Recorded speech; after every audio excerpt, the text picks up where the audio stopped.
Welcome back to What's Kenner French Thinking. I am Elaine Mingus. I am your co-host, and I am here with Kenner French, who is the author of Amazon bestseller Modern Millions AI, which you can get on Amazon.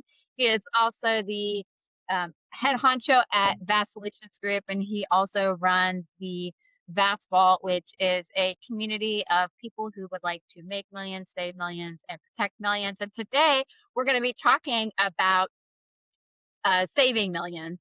And we're talking about specifically why taxes are the silent wealth killer. So, Mm. welcome, Kenner French. Kind of talk about why taxes are the silent wealth killer. Yeah, everyone thinks, "Oh, it's cool to make big gross amounts of money," but, well, what really matters is what you take home.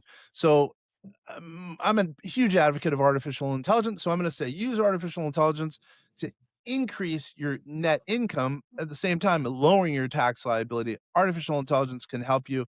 Not enough people are using artificial intelligence to lower their tax liability. That's what I'm here to do. Yeah. So, most people think that taxes are just the cost of success. We have to pay them. Yeah. Why do you say that taxes are actually a strategy issue, not an income issue? Yeah, dude. Yeah, you're exactly right. People say I'm gonna pay. I'm not saying I'm totally not advocating, you know, cheating or lying to the IRS, etc. That is not what I'm saying. What I'm saying is utilize the tax code to your advantage. A lot of people aren't doing prognostication, putting forward any estimates and then working backwards to mitigate or lower the tax liability. You should do that. Artificial intelligence can do that. There's a whole slurry of ways that AI can help to lower your tax liability. Take advantage of the tax codes. As entrepreneurs, as real estate investors, the tax code's in our favor. But a lot of people don't think about all the tax strategies that could go into play to help one lower or mitigate their taxes. Yeah. What is one of the biggest mistakes that high earners make when it comes to taxes? They don't prognosticate. They just pay the tax liability. But over and above that, um, what happened? A lot of tax advisors, they're driving down the road, looking in a rearview mirror. April 15th comes here. That's where this is your tax liability, Mister or Mrs.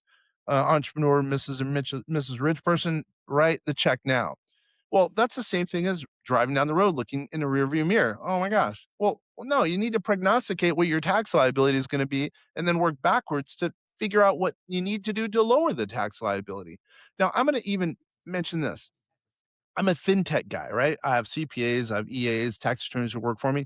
But really you need to marry technology with taxes to succeed. People don't do that, right? So I know I'm unique in this space because I believe tax liability can be eroded or mitigated based on artificial intelligence. And I like my space. I really, uh, to me, it's the only way to go because there's so many people who don't use technology, artificial intelligence to lower tax liability. It just blows me away. But hopefully, this book outlines ways to utilize artificial intelligence to lower tax liability. Hence the reason here. The second one, save millions. That's really the intent is save millions utilizing artificial intelligence. It's the only way to go as far as I'm concerned. Yeah, and I'm gonna back that up. If you wait too long to adopt AI for your taxes for all parts of your life, really, if we're being Yeah. honest, you're just gonna miss out. You're gonna miss out on opportunity. You're going to miss out on tax breaks. You're gonna miss out on money. So definitely be an early adopter. Don't wait. And like Kenner was saying, before you even make that first dollar, be already thinking about your Yeah. tax strategy because you don't want to be looking at it through that rear view mirror. All right. So you often say what you keep matters more than what you make. Can you Mhm. unpack that? Yeah, so I think it's cool at a cocktail party to say, I made X, I made whatever, $1,000,000. Oh, that's cool, right? But let's say your take home's $50,000. Is that going to help you to take care of all your bills, et cetera? Probably not. Likewise, artificial intelligence could do a heck of a lot to lower your tax liability. So instead of, you know, making 1,000,000 and having to pay a bunch of taxes, let's say you make 1,000,000 and only have to pay, I'm making this up, $250,000 in taxes. Well, your take home, what you're actually taking home to your family, $750,000, that looks a lot better than whatever, $10,000. It's not the gross amount that matters. It's really what you can do to bring home the biggest amount possible, which really puts food in your family's mouths. Right. So are there certain tax brackets that you would say use this strategy over this strategy, or all the tax brackets the same? Mm, no, that's a killer question. I would say all tax brackets, because even if you're in the lower tax bracket, um, there's still ways to think about. Even if you're not paying any taxes, there's ways to put money in, to use artificial intelligence to lower tax liability for when you get down the road. So you put together a structure. So down the road, when you're maybe not at the lowest tax bracket, you're doing things, have things in place to lower your tax liability. You might be making, whatever, I don't know, $10,000 a year now.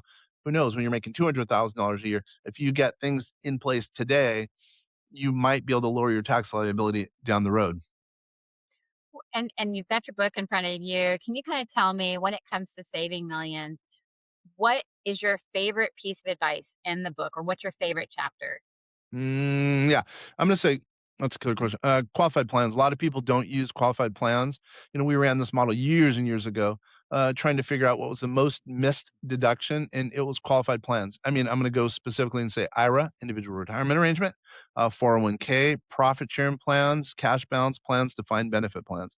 A lot of people don't think as those to lowering tax liability. You could even be after the year, let's say you're with an old school tax provider and didn't think about, mitigating or lowering your taxes. The tax year can even end in some cases, and you can go back and put together a qualified plan to lower the tax liability.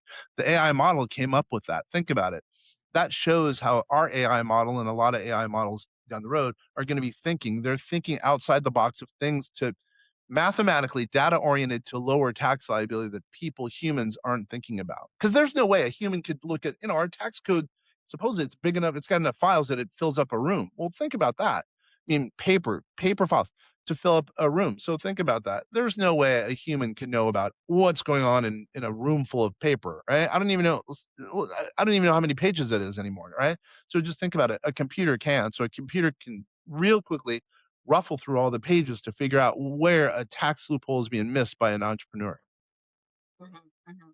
So, are you a proponent yet, or will you be a proponent of just firing your CPA? Just let AI be your own little mini CPA. Where are we at in AI when it comes to, filing your taxes and everything like that, versus where humans are actually still useful in this? Yeah, this is going to be controversial, but I'm going to say CPAs, tax providers are going to be out of business down the road, number one. But number two, am I of the opinion that we should fire CPAs, tax providers, et cetera, right now? The answer is no, because there's still an inaccuracy rate. We call it a sigma rate, as we've talked about, where the AI is going to be wrong. So because it's wrong, you need human interaction or oversight of the model. So as of yet, I'm not an advocate of getting rid of tax people, but that down the road, that's going to happen. I mean, AI and quantum computing is going to get rid of tax providers. I think down the road, just like a lot of countries, we're going to be able to fill out our tax forms directly with the government. Mhm, mhm.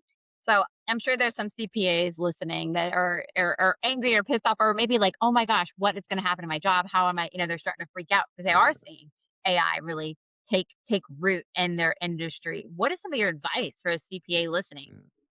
Yeah, that's a very good question. I run a club on this thing called Clubhouse. It's an app, and we've got over 10,000 members, and it's a tax club. And I'm always asked, or I was asked specifically, what do we do in the industry? What I'm going to say is, you adopt artificial intelligence now, because at least that buys you time. Down the road, the question that you just asked goes for a lot of other industries, in addition to taxes, by the way. But right now, I would say get in line, do the AI stuff, get it before other people do. Otherwise, you'll be left behind, and the end will come sooner. I do have some concerns going forward.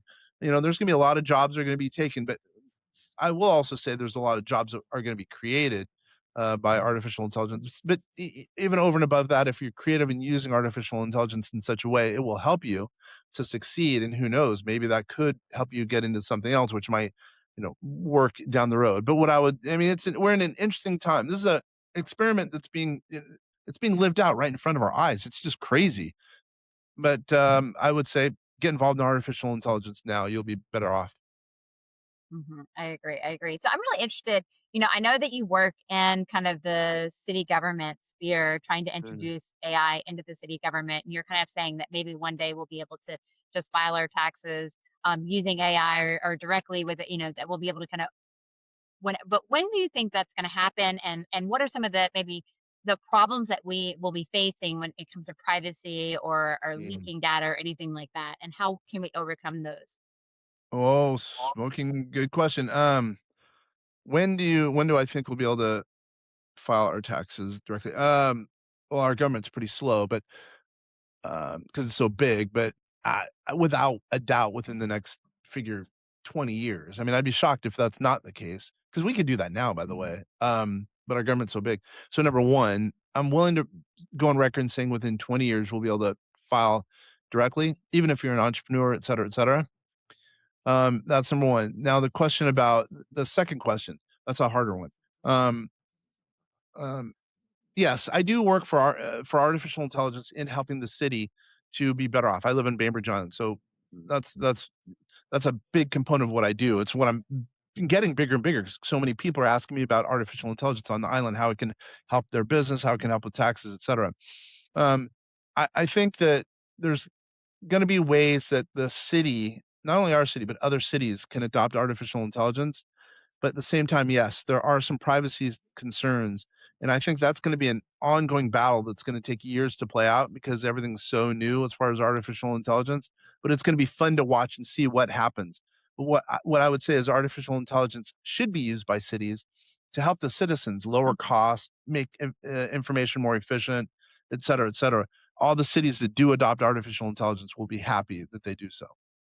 Yeah, yeah. Well, and I know you've talked a couple of times about quantum computing. I think that will also help us understand like how to get away from some of these privacy concerns. Yeah. It'll think ways that we've never thought before. Right. So, final thoughts. Do you have any final thoughts on how people can save millions, or what's the first thing that you would say for somebody who has made millions but now they're in the save millions mode? Yeah, yeah. Put your scenario into artificial intelligence model, whichever it is, Claude, GPT, whatever, X, it doesn't really matter, right? Put your as much information in there as possible. Garbage in, garbage out. If you put information in there, your net worth, all your specifics, that can be your first step at consulting. Ask the model. And then, yeah, then you're better armed when you go and talk to a financial advisor, or in our case, a tax advisor to lower your tax liability. You'll be glad you did. And then secondarily, I would say just do it. Don't be afraid. It'll work out for you. It's in your best interest to use artificial intelligence now as an entrepreneur, especially in your scenario. If you're saying you've amassed a good net worth, you want to lower your tax liability, do it now. You'll be glad you did. Yeah, yeah, and I wanna add, I think a lot of people think, "Oh, just because 'cause you're a millionaire, or you're making millions of dollars, that you automatically know everything." One of the great things about artificial intelligence is that if you don't understand something about the tax code or about, Mhm. your liabilities, you could just ask it and no one will tell on you. You can ask the dumb questions and ChatGPT will not tell anybody else that you didn't know this one I know answer. that really is So true. that's one I really love because sometimes, I ask, I'm like, "Okay, I can't remember." Like I may have learned it, I think but I just want to really be assured that I know what I'm talking about or that I have a correct understanding. So, it can be used for the really smart things and then, sometimes the secret things that we don't want other people to know that we don't know. So, Mhm. thank you so much for joining the podcast. We will come back next week on What's Kenner Friends Thinking, where we ask Kenner, what are you thinking?